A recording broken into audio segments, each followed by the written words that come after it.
লক্ষ্মীনগরে খুনের মামলায় 7 জনের যাবজ্জীবন কারাদণ্ড হাইলাকান্দিতে।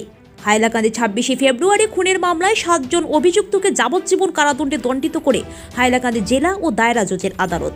সোমবার মামলার রায়ে আদালত 7 জনকে যাবজ্জীবন কারাদণ্ডে দণ্ডিত করে, এছাড়া 7 জনকে 20,000 টাকা করে জরিমানা করে আদালত। সোমবার হাইলাকান্দির জেলা ও দায়রা জজ সঞ্জয় হাজারিকা মামলার রায় দেন। আদালত প্রাঙ্গণে সাংবাদিকদের মুখোমুখি হয়ে এ বিষয়ে বক্তব্য রাখেন এডিশনাল পাবলিক প্রসিকিউটর তথা আইনজীবী মনিকা দেব, মামলার আইনজীবী ফখরুল ইসলাম বড়ভূয়া, আইনজীবী খলিল আহমেদ। উল্লেখ্য, জমি সংক্রান্ত বিবাদের জেরে পূর্ব আক্রোশবশত নিশ্চিন্তপুরে দোকান থেকে বাড়ি যাওয়ার পথে মামলায় অভিযুক্তরা লক্ষ্মীনগর প্রথম খণ্ডের আব্দুল বারী মজুমদারকে ধারালো অস্ত্রশস্ত্র দিয়ে প্রাণঘাতী হামলা চালায়। এতে ঘটনাস্থলে আব্দুল বারীর মৃত্যু হয়। 2017 সালের 8 আগস্ট খুনের ঘটনার বিবরণ জানিয়ে হাইলাকান্দি সদর থানায় মামলা দায়ের করে নিহতের স্ত্রী জুবেদা বিবি মজুমদার। আদালতে ন্যায় বিচার পেয়েছেন বলে মামলার রায়ের প্রতিক্রিয়া ব্যক্ত করেন জুবেদা। আদালত মামলায় অভিযুক্ত লক্ষ্মীনগর প্রথম খণ্ডের কামাল উদ্দিন মজুমদার, ফখরুল ইসলাম লস্কর, আনোয়ার হোসেন লস্কর, নিজাম উদ্দিন মজুমদার, আসাফ উদ্দিন মজুমদার, এনাম উদ্দিন মজুমদার, আয়নুল হক লস্করকে খুনের মামলায় যাবজ্জীবন কারাদণ্ডে দণ্ডিত করে সোমবার আদালতের নির্দেশে তাদের জেল হাজতে প্রেরণ করা হয়। হাইলাকান্দি থেকে বাহার লস্করের রিপোর্ট। বিগত 8/8/2017 সনে আপনারা নিশ্চয় আগে অবগত ছিলেন, লক্ষ্মীনগর প্রথম খণ্ডে জুবেদা বিবি মজুমদারের স্বামী আব্দুল বারী মজুমদার নিহত হয়েছিলেন।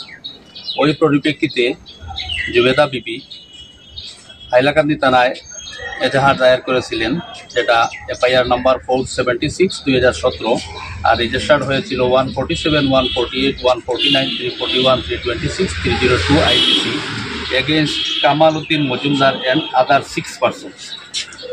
পুলিশ যখন চার্জশিট জমা দিয়েছিল, দীর্ঘ প্রায় 2018 সন থেকে সেশন 10/2018 নম্বরে নথিভুক্ত হয়ে আমাদের মাননীয় সেশন জাজ আদালতে এই মোকদ্দমার বিচার চলে। দীর্ঘ প্রায় দেখা গেল 17-18 থেকে 24-এর গত 24 ফেব্রুয়ারি প্রথম অবস্থায় মোকদ্দমার রায় শোনানো হয় এবং আসামিদেরকে 148, 149, 302 IPCতে দোষী সাব্যস্ত করে। আজকে সাজা শোনানোর তারিখ ছিল।